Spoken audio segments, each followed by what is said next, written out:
Hi hello నమస్తే అస్సలం వాలేకుమ్ welcome back to my channel Salma vlogs. ఏంటండి, స్కూల్స్ స్టార్ట్ అయిపోయాయి. మార్నింగ్ ఏం లంచ్ వండాలని ఆలోచిస్తున్నారా? అయితే వచ్చేయండి, మంచి యమ్మీ టమాటో రైస్ ఎలా చేసుకోవాలో చూపించేస్తాను, వచ్చేయండి. కొన్ని పలావ్ సరుకులు తీసుకోవాలి. దీంట్లో నేను షాజీరా, చెక్క, లవంగాలు, మరాఠీ మొగ్గ, మరాఠీ పువ్వు అని 2 తీసుకున్నాను. అలాగే 3 టమాటాస్‌ని కట్ చేసి పెట్టుకున్నాను. అలాగే ఒక చిన్న ఆనియన్‌ని, 2 పచ్చిమిర్చిని కట్ చేసి పెట్టుకున్నాను. గ్యాస్ ఆన్ చేసుకొని గ్యాస్ పైన బాణీ పెట్టుకొని దాంట్లో ఆయిల్ పోసుకోవాలి. దీంట్లో ఘీ కూడా వేసుకోవచ్చు. కానీ నేను ఇక్కడ ఘీ వేయట్లేదు. అంటే నెయ్యి వేయట్లేదు. నేను ఆయిల్ తోటే చేసుకోవాలనుకుంటున్నా. ఆయిల్ వేశాను. ఆయిల్ అనేది హీట్ అయిన తర్వాత మనం మసాలా సరుకులన్నీ వేసుకోవాలి. వేసుకొని బాగా వేయించుకోవాలి. నేనిక్కడ వేసేసాను. వేసేసి బాగా వేయించుకున్నాననమాట. హై ఫ్లేమ్‌లో పెట్టేయకండి, మాడిపోతాయి. మీడియం ఫ్లేమ్‌లోనే బాగా వేయించుకోండి. మసాలా సరుకులు వేగిన తర్వాత దీంట్లో ముందుగా మనం కట్ చేసి పెట్టుకున్న మీడియం సైజ్ ఉల్లిపాయ ముక్కలను కూడా వేసేసుకోవాలి. వేసేసుకొని బాగా వేయించుకోవాలి. అలాగే నేను పచ్చిమిర్చి కూడా వేసేస్తున్నాను ఇప్పుడే. వేసేసిన తర్వాత బాగా కొంచెం రెడ్ కలర్ వచ్చేంత వరకు కూడా ఈ ఆనియన్స్‌ని బాగా వేయించుకోవాలి. వేయించుకున్న తర్వాత దీంట్లో మనం ముందుగా కట్ చేసి పెట్టుకున్న టమాటా పీసెస్‌ని కూడా వేసుకోవాలనమాట. వేసుకొని బాగా మగ్గించుకోవాలి. టమాటా పీసెస్ కూడా వేసుకొని మగ్గించుకోవాలనమాట.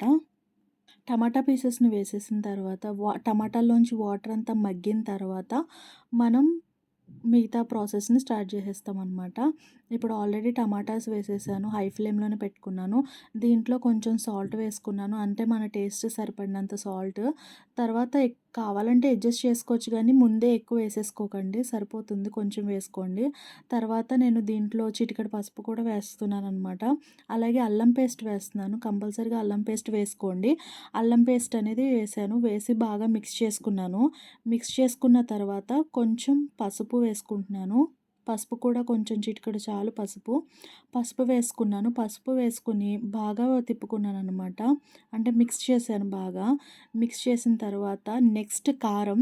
కారం అనేది చూసుకొని వేసుకోండి. ఎక్కువ వేసుకోకండి. నేను ఒక టీ స్పూన్ వేసాను సరిపోద్ది. ఎందుకంటే ఇందులో అల్లం పేస్ట్ వేస్తాము, గరం మసాలా వేస్తాం కాబట్టి పిల్లలకి కారం ఎక్కువైపోతుంది. కాబట్టి కొంచెం నేను ఒక టీ స్పూన్ వేసాను సరిపోతుంది. అలాగే గరం మసాలా, మీ ఇంట్లో ఏ గరం మసాలా ఉన్నా సరే వేసుకోవచ్చు. గరం మసాలా వేసుకొని మనం బాగా మిక్స్ చేసుకోవాలి. నేను ఈ గ్లాస్ తోటి బియ్యం తీసుకున్నాను కాబట్టి ఆ గ్లాస్ తోటే నీళ్లు పోసుకుంటున్నాననమాట. ఒకటికి 1.5 వాటర్ పోసుకుంటున్నాను. నేను సోనా బియ్యం తీసుకున్నాను కాబట్టి 1కి 1.5 సరిపోతుంది. ఉడికిపోతుందనమాట. ఈజీగా మగ్గిపోతుంది. ఒకసారి బాగా మిక్స్ చేసుకున్న తర్వాత దీంట్లో కొంచెం కొత్తిమీర వేసుకోవాలి. బావుంటుంది దీని ఫ్లేవరు. కొత్తిమీర వేసుకొని ఒకసారి మిక్స్ చేసేసుకున్న తర్వాత దీని పైన లిడ్ పెట్టుకొని ఒక 5 మినిట్స్ మరగనిద్దాం, సరిపోతుంది. 5 మినిట్స్ మరిగితే సరిపోతుంది. మొత్తం అదంతా మరిగి మిక్స్ అవుతుందనమాట. 5 మినిట్స్ తర్వాత ఓపెన్ చేసి చూద్దాం.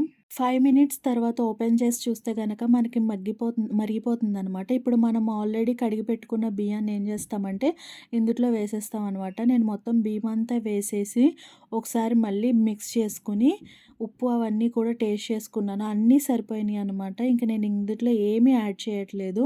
ఇలా మొత్తం అంతా కూడా కలిసేలాగా మిక్స్ చేసుకుని తర్వాత దీన్ని గ్యాస్ అనేది సిమ్‌లో పెట్టుకొని మూత పెట్టేసి మగ్గిస్తున్నాననమాట. ఒక 5 మినిట్స్‌లో మనకేమవుతుందంటే టమాటా రైస్ అనేది అయిపోతుంది. జస్ట్ ఒక 10 మినిట్స్‌లో మనం ఇలా టమాటా రైస్‌ని రెడీ చేసేసుకోవచ్చు. చూసారా? రైస్ కూడా ఎంత అంటే చాలా విడివిడిగా పొడి పొడిగా ఉంది. ఎక్కువ వాటర్ పోసేసుకోకండి, చివిడిపోతుంది. సరిపోతుంది ఇలాగా. అంతేనండి, ఈ వీడియో ఎంతో ఈజీగా టమాటా రైస్ చేసుకోవచ్చు. లైక్ చేయండి, షేర్ చేయండి, సబ్స్క్రైబ్ చేయండి మా ఛానల్‌ని ప్లీజ్.